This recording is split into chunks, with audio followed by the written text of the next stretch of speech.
देखिए latest episodes बिल्कुल ad free. ये क्या बेहुदा सवाल पूछ रहे हैं आप मुझसे? मतलब मेरे खाने से इस घटना का क्या ताल्लुक है? बहुत गहरा ताल्लुक है भैया, बहुत बहुत गहरा ताल्लुक है। देखिए, मान लीजिए कि आपने उस दिन कोई गैस बनाने वाला फूड खाया होगा। उस फूड को खाने की वजह से आपके पेट में बहुत तगड़ी गैस बनी होगी। उस गैस की वजह से जो बेचैनी हुई होगी आपको, आप कभी इधर जा रहे होंगे, कभी उधर जा रहे होंगे, आपको समझ में नहीं आ रहा होगा कि आप करें तो क्या, ना करें तो क्या। और उसके बाद अचानक वो गैस आपके दिमाग तक पहुंचकर आपके दिमाग पर अटैक करता है। अटैक होता है, उसके बाद आप पागलपन की हालत में पहुंच जाते हैं भैया। और उसी पागलपन की हालत में इतना गुस्सा भर जाता है आपके दिमाग में कि आपको बस ये लगता है कि आपके सामने कोई भी आ जाए तो आप उसको मार दे बिल्कुल। और ठीक इसी पॉइंट पे भैया तिवारी भैया आपके सामने आते हैं और आप उनको अटैक। इससे क्या होगा सक्सेना जी, फायदा क्या है इसका? भाई माँ ऐसा है कि मैं पहले कोर्ट में ये प्रूव करूंगा कि जिस दिन विभूति भैया ने तिवारी भैया के ऊपर जानलेवा हमला किया था ना, उस दिन विभूति भैया का हाजमा खराब था। और उसके बाद ये विभूति भैया नाम का जो केस है ना, ये केस जेल से सीधा शिफ्ट कर दिया जाएगा हॉस्पिटल में। उसके बाद आप अपने घर, हम अपने घर हैं। अरे वाह सक्सेना जी, क्या प्लान बनाया है आपने? भाई माँ बस आपका आशीर्वाद है, मैं ये केस जीत के रहूंगा भाई माँ, मैं बता रहा हूँ आपको। हाँ तो विभूति भाई आप बताइए, जिस दिन आपने तिवारी भैया के ऊपर जानलेवा अटैक किया था, आपने उस दिन क्या खाया था? घुइयां। घुइयां? Ghuiyan is very slippery, I like it. भाई माँ हमें विभूति भैया का ना एक स्टूल टेस्ट करवाना पड़ेगा। Why not? He will do a stool test. I like stool.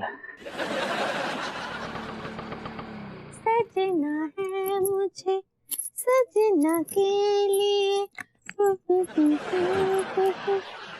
आपके सजना आने वाले हैं? आने वाले नहीं हैं, आ चुके हैं। आ चुके? कहाँ आ चुके हैं? ये कौन बैठा है हमरे बगल में? बगल में तो हम बैठे हैं। तो आप ही तो हैं हमरे सजनबा। क्या बात कर रहे हैं? हम कैसे आपके सजनबा? हमें तो खुद ही नहीं पता कि हम कौन है, फिर आप ही के दावे के साथ कैसे कह सकते हैं कि हम आपके सजनबा हैं? ये केवल हम ना ही कहते, ये घर की दीवारें कहती है, छत कहती है, ये पंखा कहता है, ये जो लाइट है वो कहती है, ये रजाई कहती है, ये पलंग कहता है। का कहता है?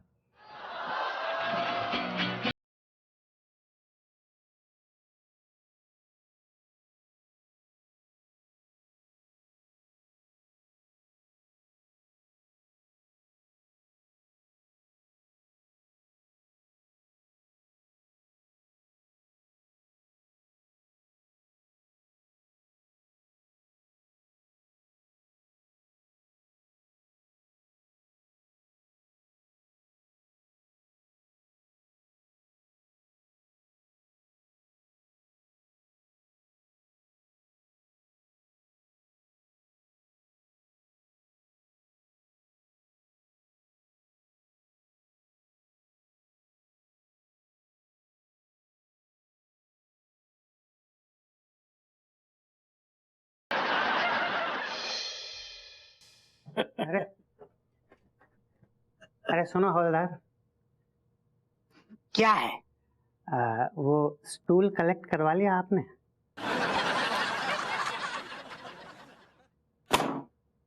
तुमने मुझे समझ क्या रखा है बे? क्या मैं हॉस्पिटल का वार्ड बॉय हूं जो टेबल और स्टूल कलेक्ट करता फिरूंगा? टेबल और स्टूल, आई लाइक इट। जज। यस जज। तूने स्टूल दे दिया? अब स्टूल की बात कर रहे हैं, यहाँ के स्टूल के लाले पड़े हुए हैं। मतलब कुछ भी नहीं हुआ? इसी बात का तो रोना है। यार ये तुझे पता है हमारी खानदानी बीमारी है, तेरे दादाजी को इतनी कब्ज थी कि डॉक्टर्स ने उनके शरीर पर जो है वो आर्टिफिशियल वास्ते बना रखे थे। ओह माय गॉड, फिर तो आपने उनके लिए बाथरूम भी अलग किस्म का बनाया होगा। हाँ, 5 कमोड वाला बाथरूम था उनके लिए, वो इस्तेमाल करते थे। ये टॉयलेट कॉमेडी बंद कीजिए और मुद्दे की बात पे आइए। Come to the point. भैया मुद्दा पे तो वही है ना। देखिए, जब तक आपका स्टूल पास नहीं होता है ना, तब तक तो ये डिस्कशंस चलेंगे ना।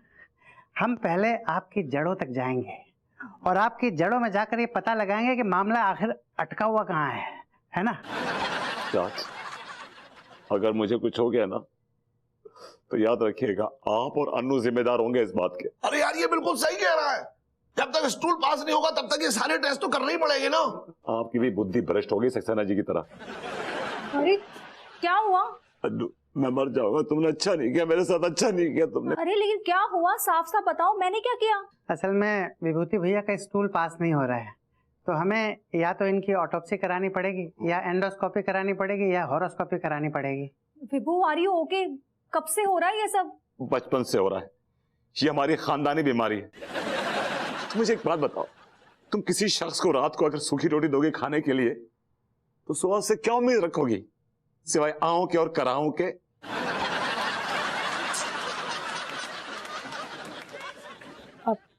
Excuse me. यस। आप प्लीज इनके लिए थोड़ी भूसी और छाछ का इंतजाम कर देंगे? भूसी और छाछ, आई लाइक इट।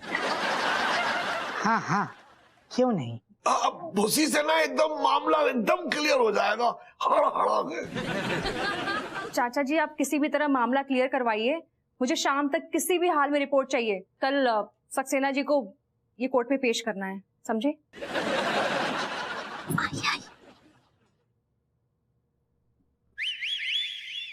देखिए कितना शांति से सो रहे हैं। अरे वाह, कमाल है। ये बैल तो बिल्कुल खराटे नहीं ले रहा है। सच्ची अम्मा जी, हमको बहुत ही ताज्जुब हो रहा है। रात भर हम यही सोचते रहे कि लड्डू के भैया बिल्कुल भी रोरिंग नहीं किए। रोरिंग नहीं, सिनोरिंग होता है। ऐसा ही पकड़ा है। तो बहुत अचरज का बात है। एक बात और है जो बहुत ही अचरज का है। तो क्या बात कर रही हो? हाँ, क्या हरकत किया? कोनो ऐसा हरकत तो नहीं किया रात को? हमको शर्म आता है अम्मा जी। अरे बहुरिया, हमसे का शर्म है? जरा खुल के बताओ क्या हुआ। वो ऐसा हरकत जो बरसों पहले करते थे वो पिछली रात किए रहे। अरे कौन सा हरकत करते थे बिटिया? तनिक रोशनी तो डालो बात पे। और रोशनी तो बंद करा दिए ना, जो हुआ अंधेरे में ही हुआ। लेकिन हुआ का? अम्मा जी, वो आपके बैल, वो हमरा मत पहले आपके बेटे सारी रात हमरे साथ नॉन स्टॉप रोमांस किए रहे। ऐसा है का? सच्ची। पूरा रात हमको सोने ना दिए। कभी खो खो खेल रहे थे, कभी छुपन छुपाई। डॉक्टर नहीं खेला का है? वो भी।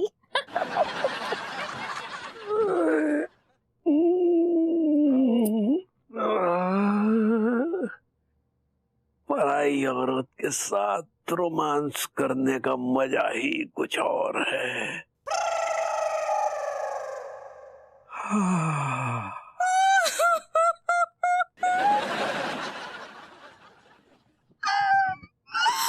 देखिए, हमने साथ रोमांस किए, अभी हमको पराई औरत बोल रहे हैं। अरे भाई, तो रात भर अपनी पत्नी मतलब कि हमारी बहुरिया के साथ रोमांस किया है, कोनो पराई औरत के साथ नहीं किया है, समझा? लेकिन हमको तो नहीं लगा कि हम अपनी बीवी के साथ रोमांस किए हैं।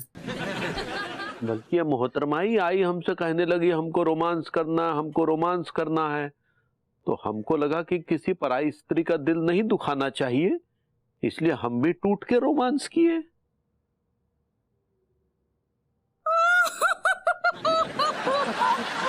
बहुरिया, भलाई का तो जमाना ही नहीं रहा। हाँ करें बहुरिया, कितना कोशिश कर ले, लेकिन ये बैल का याददाश्त के लौटने का नाम ही नहीं ले रहा है। अम्मा जी सच्ची, हम भी कितना कोशिश किए रहे लेकिन कुछ होता ही नहीं है। हेलो अंगूरी जी। नमस्ते आंटी जी। हेलो अनीता जी, आइए बैठिए ना। जीती रहो गोरी बिटिया, जीती रहो। तिवारी जी की याददाश्त वापस आई क्या? कहाँ अनीता जी, अभी तक नहीं आए, देखिए ना। अंगूरी जी, आप उन्हें कुछ ऐसी घटनाएं याद दिलाने की कोशिश कीजिए ना जो उनके दिल के बहुत करीब हो। आपको क्या लगता है हम नहीं किए? का नहीं किए? उनके आगे नाचे रहे, रोमांस किए। वो अम्मा जी हमको एटम सॉन्ग करने बोली, वो तक किए, लेकिन उनका याददाश्त तो टस से मस भी नहीं हुआ। अरे यहाँ तक तो हमको थपड़िया भी दिए, तो हमारे हाथ मरोड़ दिया, बताओ। अरे लेकिन ये तो गलत बात है ना। हाँ वही तो, हमारा हाथ मरोड़ दिया, बताओ कितना गलत बात है। आप जो कर रही है वो गलत बात है। एक तो बेचारे तिवारी जी की याददाश्त गई हुई है, ऊपर से आप उन्हें थप्पड़ मार रही हैं। अच्छा ये गलत बात। हाँ। नहीं अनीता जी, मैं कोनो गलत नहीं है। वो कहा है ना लड्डू के भैया तो अम्मा जी के थप्पड़ों से भी बहुत ही प्यार करते हैं। नहीं अंगूरी जी, थप्पड़ से बात बिगड़ती है, बनती नहीं है। तो तुम ही बताओ गोरी बिटिया, फिर क्या किया जाए है? अंगूरी जी, मैंने ये ऑब्जर्व किया है कि जब भी मैं एरोबिक्स करती हूँ, तिवारी जी चुपके से मुझे देखते हैं। आई थिंक उन्हें अच्छा लगता है। हाँ तो ठीक बा, हम लड्डू के भैया को भेजते हैं, आप जाकर बायोमेट्रिक शुरू कीजिए। आप एरोबिक्स कहना चाह रही हैं? ऐसा ही पकड़े हैं। Good idea. कहाँ रह गई ये? हाँ,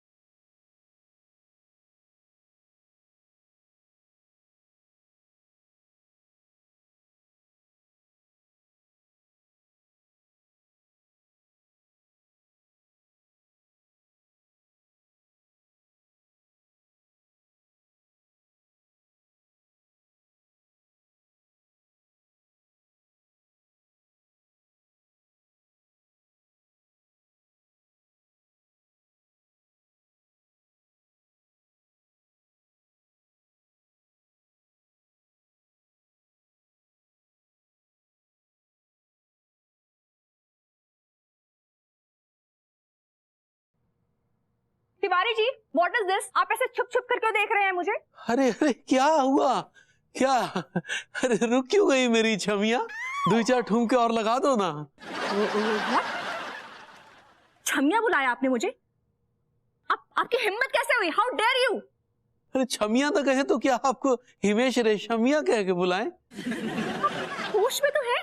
क्या बकवास कर रहे हैं आप? अरे क्या बताएं, आपकी अदाओं ने हमारे सारे होश फाख्ता कर दिए। नाचो ना, नाचो ना, नाचो प्लीज, नाचो। बचाओ!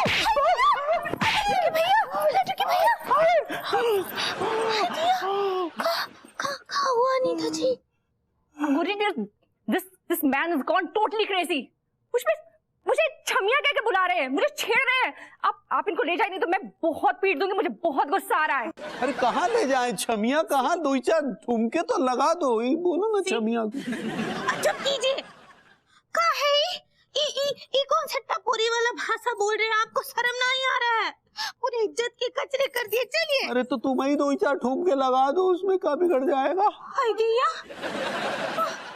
चलिए अम्मा जी से दिखवाते हैं आपको ठुमके। देख छमिया, छमिया।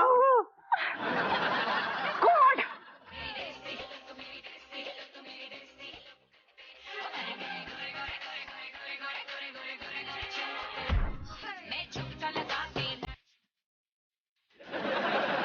अम्मा जी देखिए लड्डू के भैया कैसे रेड अलर्ट फिल्म देख रहे हैं। तुम अलर्ट अडल करना चाह रही हो? ऐसा ही पकड़ा है। देखिए ना। रुको हम पूछते हैं। ये क्या देख रहे हो? अरे आप हैं?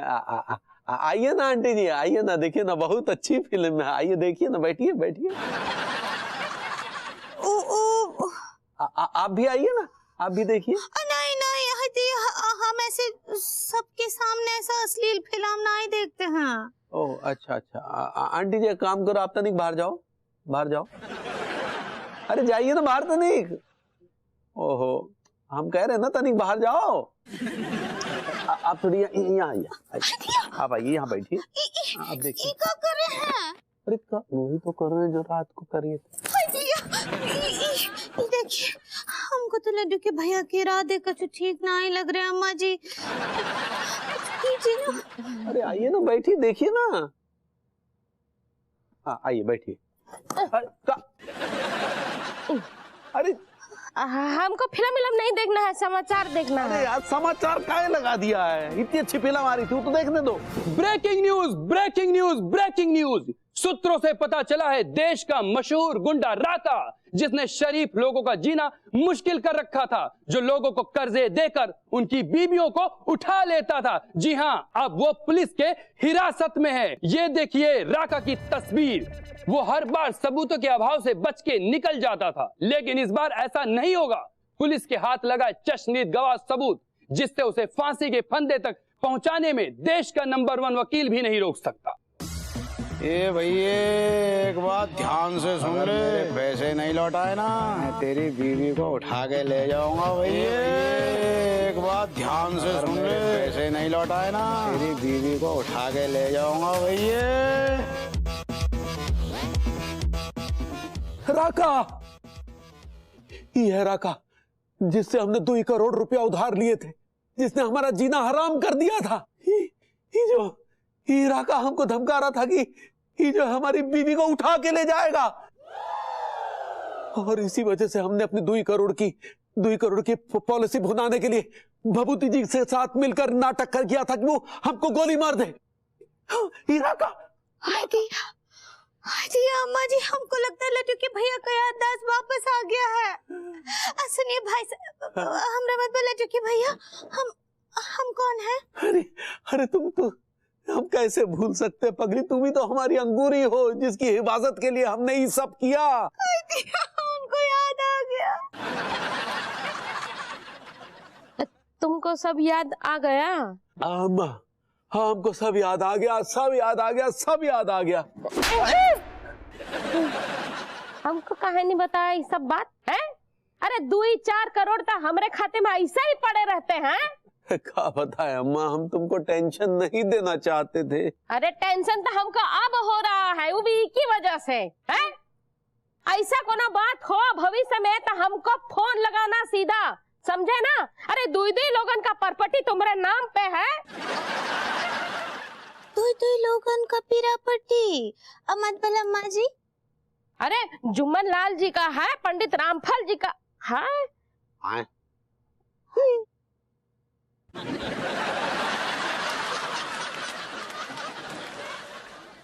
हाय दिया अदूठो ससुर जी का है। ये जाम आपकी आजादी के नाम। चीयर्स। जैसे तैसे मैं कैसे निकला हूं, कैसे आजाद हुआ हूं। गॉड, मुझे लग रहा था कि शायद मैं खुली हवा में सांस ले ही ना पाऊं। कैसे कैसे नहीं ले पाओगे, जब तक मैं हूं तुम्हें कोई कैद नहीं कर सकता है बेबू, तुम्हारे अलावा। मुझे ना तुमसे बात ही नहीं करनी है। Maybe I'm just joking, यार। Little humor here and there, यार। Come on। अब ऐसे सच्ची हमरे लड्डू के भैया भी ना बहुत ही मुश्किलों से होश में आए हैं, तो एक ठो जाम तो बनता है। हाँ Absolutely, भाई क्यों नहीं, क्यों नहीं। ये जाम तिवारी जी की याददाश्त वापस आ जाने के नाम। चीपस्टर्स। चीपस्टर, he is the one। भाभी जी वो चीयर्स कहना चाह रही। ऐसे ही पकड़े हैं। अगर तिवारी जी की याददाश्त वापस नहीं आती ना, तो तुम्हारा जेल से बाहर निकलना बहुत मुश्किल था। मुआफ कीजिएगा, ये सारा जो रायता फैला है ना, इन्होंने फैलाया था। ये आइडिया इनका था। भाई हम क्या करते, वो राका ने हमें मुसीबत में फंसा रखा था, हमारा जीना मुहाल हो गया था। तो फिर आपने मुझे क्यों फंसाया? माफ कीजिएगा, हमने आपको नहीं फंसाया। आप पैसे के लालच में खुद हमारा काम करने के लिए तैयार हुए। जी जी, आपने मुझे लालच दिया पैसों का। आपको मालूम था कि मैं फंस जाऊंगा। अरे आप लालची थे, इसीलिए। Don't you talk to me like that. बेबू अब सब ठीक हो गया ना, क्यों ये सब बातें कर रहे हो? एंजॉय करते हैं। हाँ ना सच्ची, अब तो सब ठीक हो गया है ना? अभी कुछ भी ठीक नहीं हुआ है भाभी माँ। ये क्या बकवास कर रहे हैं आप? मैं जेल से बाइज्जत बरी हुआ हूँ, समझे ना? जी हाँ भैया, ये बात सही है कि आप जेल की कैद से तो बरी हो चुके हैं, पर बीमारियों की कैद में बुरी तरह से फंसे हुए हैं आप। ये क्या कह रहे हैं आप? भाई माँ मैं बिल्कुल सही कह रहा हूँ। विभूति भैया का जो सोनोग्राफी टेस्ट हुआ है उसके रिपोर्ट्स आ गए हैं, जो कि बहुत ही अनक्लियर हैं, कुछ भी पता नहीं चल रहा है। और इस वजह से अब सोनोग्राफी के बाद विभूति भैया का MRI और CT स्कैन करवाना पड़ेगा। भाई माँ मुझे लगता है विभूति भैया की इस कब्ज ने विभूति भैया की अतड़ियों पर बुरी तरह से कब्जा कर रखा है। बहुत भयानक दर्द होता है भाभी माँ। I like it.